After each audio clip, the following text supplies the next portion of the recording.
And I told you guys this freaking series wasn't going to happen. There's many times where I said this thing ain't going to happen. Just not going to happen. Because it's going to be way too expensive now that, Zaslav and crew are trying to save as much bucks as possible. I was like, there's no way that this Green Lantern series was going to happen. And now it's not going to happen. It's going to be redeveloped as, I guess, pretty much like a movie. Or maybe it's still I don't know. Let's see. Let's look at the article right here. Greg Berlanti's Green Lantern HBO Max series being redeveloped loses writer. Yeah. Seth Grahame-Smith, who blocked me a long time ago because he's a pussy. Anyways, departed the drama after completing scripts for 8 episodes that were too focused on Hal Jordan and Alan Scott. I remember it was the scripts were supposed to be bouncing back and forth from present day and then in the past. Alan Scott, Hal Jordan. It was going to be, it sounded like a pretty cool idea. And from what I gathered and from what I heard, was that it was actually going to lead into the Green Lantern Corps' movie. So it says right here, the drama that has been in the works since late 2019 will now focus on John Stewart, one of DC's first black superheroes. We already got an actor. Just saying.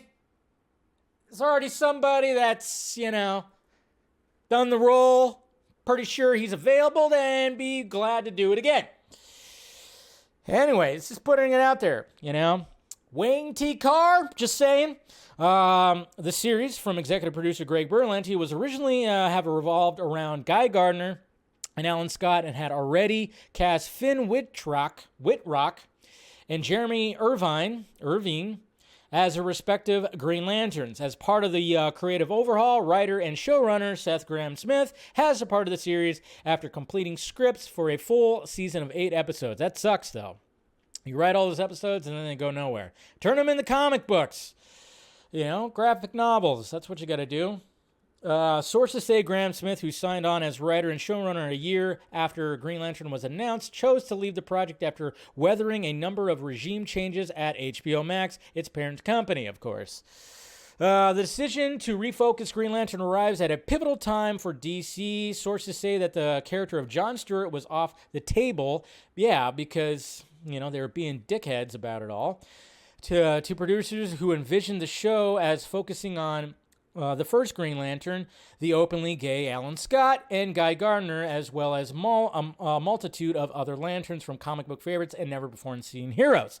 With DC Comics topper Walter Hamada's exit, a decision was made to start over and build the show from John Stewart. So it's not a movie, it's a show. I don't know why I thought it was like turning into a movie. I wouldn't be surprised if it ends up turning into some kind of movie, though. The character who first appeared in the early 1970s and was modeled after Sidney Poitier, and that's pretty much it. So there you go, guys. And I'm just saying, you already got a guy, looks good. It looks good in the costume. Looks good with that ring on, You already got a guy over there. So hopefully we'll see what happens, but I don't know. I mean, again, this is a different regime, different times, or anything like that. But hopefully, Mr.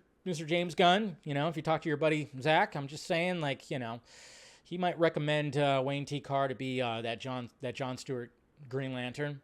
I don't know, but I'm not going to get my hopes up as much as I want to see that. But yeah, we'll see what happens. I'm rooting for them to cast Wayne T. Carr. Maybe there should be some kind of campaign. Anybody who's handling campaigns out there, as it gets, maybe do a campaign to be like, hey, get Wayne T. Carr as John Stewart in this newly redeveloped Green Lantern series.